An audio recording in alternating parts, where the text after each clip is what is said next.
Esta historia te va a dejar aturdido. Pareciera salida de las páginas de una novela de Stephen King. Tiene entre sus elementos sectas religiosas, lavados de cerebro y muchos asesinatos. Al protagonista de este caso, nada más para que te des una idea, le pusieron el Manson mormón, porque la forma en la que hizo las cosas es muy parecida a como hizo las cosas Charles Manson.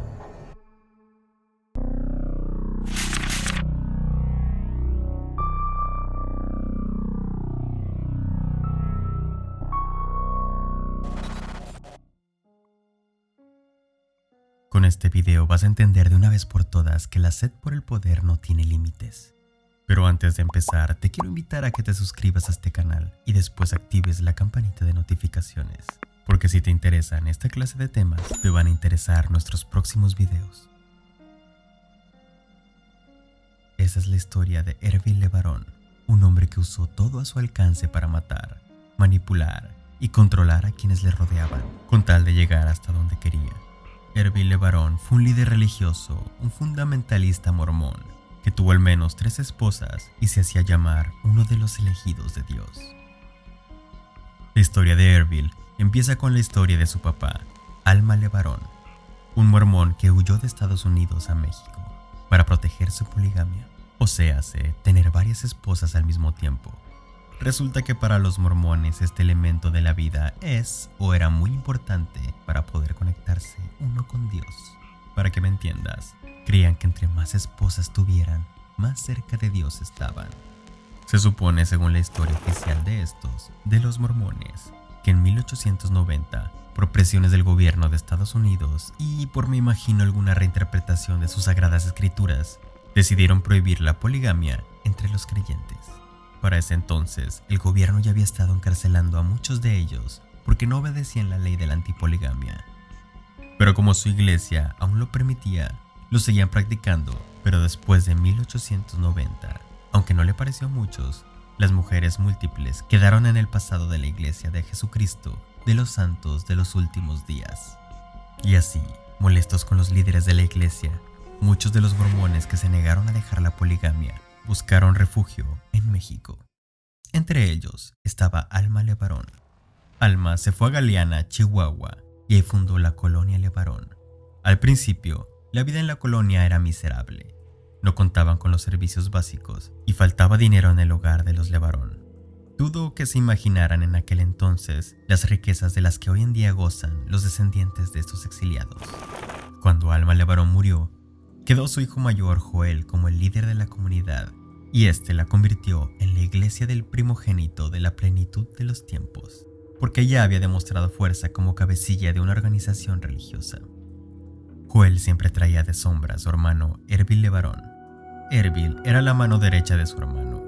Me imagino que con el tiempo, guiado por su ego, Ervil empezó a generar envidia y celos hacia su hermano. Ervil dice que fue Dios quien le ordenó desafiar a su hermano, pero por el historial de Ervil, de quien se sabía que con tal de hacer dinero había llevado a cabo ya varias estafas, recaudando dinero para propósitos que nunca se cumplían, entre otras cosas. Y con esto como antecedente, uno deduce que lo que hizo Ervil fue justificarse a sí mismo y ante los demás con su historia de un mensaje del Creador, para poder así aguantar el peso emocional y de conciencia que le causarían los actos que estaba por hacer. Según Ervil, Dios le dijo, en primer lugar, que tenía que casarse con más mujeres, muchas de ellas ya casadas y curiosamente muy bonitas. En segundo lugar, le ordenó independizarse de su hermano y formar su propio grupo radical de mormones. A partir de este momento, la historia de los LeBaron dio una vuelta para convertirse en una historia de horror, una cosa que se compara con los asesinatos de la familia Manson. Los mormones tienen una práctica muy controversial, describámosla así para no llamarla de otra manera, que se llama expiación por sangre, que no es otra cosa que tener el derecho de asesinar a alguien para salvar a esa misma persona de sus pecados, porque estos son tan grandes que ni la muerte de Cristo en la cruz pueden limpiarlos. De esta práctica se agarró Ervil para manipular a los que cometerían las decenas de asesinatos que le ganaron una cadena perpetua en la cárcel.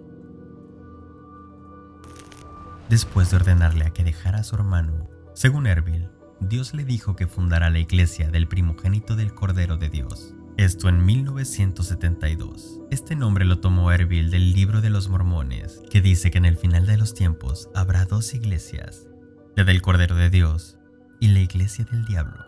Con esto Erbil le daba a su iglesia un peso que, junto con su poder de persuasión y don de la palabra, le ganaría muchos seguidores, fieles seguidores. Después de la creación de su iglesia, Erbil se puso como objetivo, claro, él decía que siguiendo las órdenes de su creador, eliminar la competencia a los que él consideraba merecedores de la expiación por sangre. Entre ellos, curiosamente, estaba Joel, en ese momento su principal rival, porque de eliminarlo, Erbil creía que conseguiría que los seguidores de su hermano se unieran a las filas de sus seguidores. El 20 de agosto de 1972, uno de los fieles de Erbil le disparó en la cabeza a Joel LeBaron, y esto desató una guerra entre los miembros de la iglesia del primogénito de la plenitud de los tiempos y la del Cordero de Dios. La cosa se puso peor. Tan horrible, violenta y loca se puso que aún tras la muerte de Erbil, los asesinatos continuaron. Muere Joel y el liderazgo pasa a manos del hermano menor de ellos, Berla, quien automáticamente se vuelve en otro enemigo a muerte de Erbil. Pasaría años tratándolo de matar. En sus intentos quemó la comunidad mormona de Los Molinos en la península de Baja California. Como dato curioso, en 1974 se le juzgó en Chihuahua por la muerte de su hermano, pero no se le castigó, con la excusa de que algo había salido mal en la investigación y en el juicio, y así se lavó las manos y quedó libre. Se cree que sobornó a las autoridades para salirse con la suya. Pero a pesar de haberse salvado de ir a la cárcel, el Manson mormón siguió con su cacería. Indujo a varios de sus seguidores a matar a otros líderes mormones.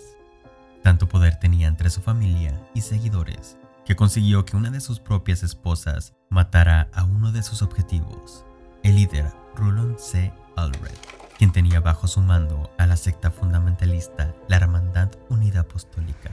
Antes de este asesinato ya había acabado con la vida de Bob Simmons, quien se había propuesto convertirse en el pastor de las comunidades indígenas. Entre tantas ejecuciones y ante el temor de las venganzas de los que habían sobrevivido, muchos de los seguidores de Erbil trataron de salirse de su iglesia, pero era tal el poder que tenía Erbil sobre sus seguidores que consiguió que estos asesinaran a los que querían abandonarles. Y con las primeras ejecuciones de sus propios seguidores, su dominio sobre los demás se intensificó. Erbil mandó a matar a miembros de su propia familia, a su hija Rebeca, de 17 años, que estaba embarazada de su segundo hijo. Cuando Erbil se enteró que Rebeca quería dejar la iglesia, le ordenó a su hijastro y a su cuñado que la mataran. La terminaron ahorcando. Su poder llegó a tal nivel que solo las autoridades pudieron ponerle un hasta aquí.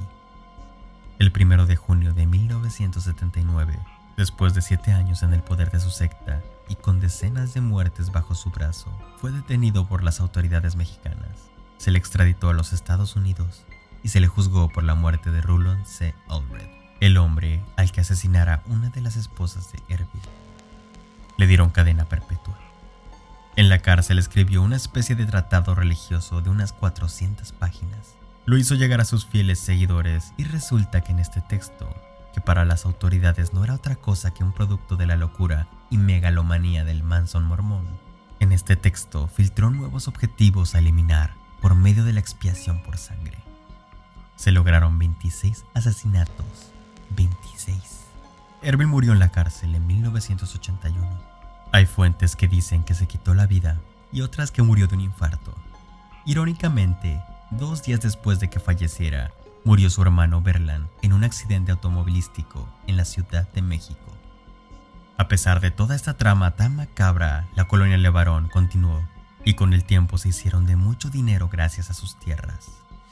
Hoy en día me imagino que ven la historia del loco Erbil como algo oscuro de su pasado familiar. Uno de esos pecados que todas las familias tienen y con el que tienen que cargar por generaciones.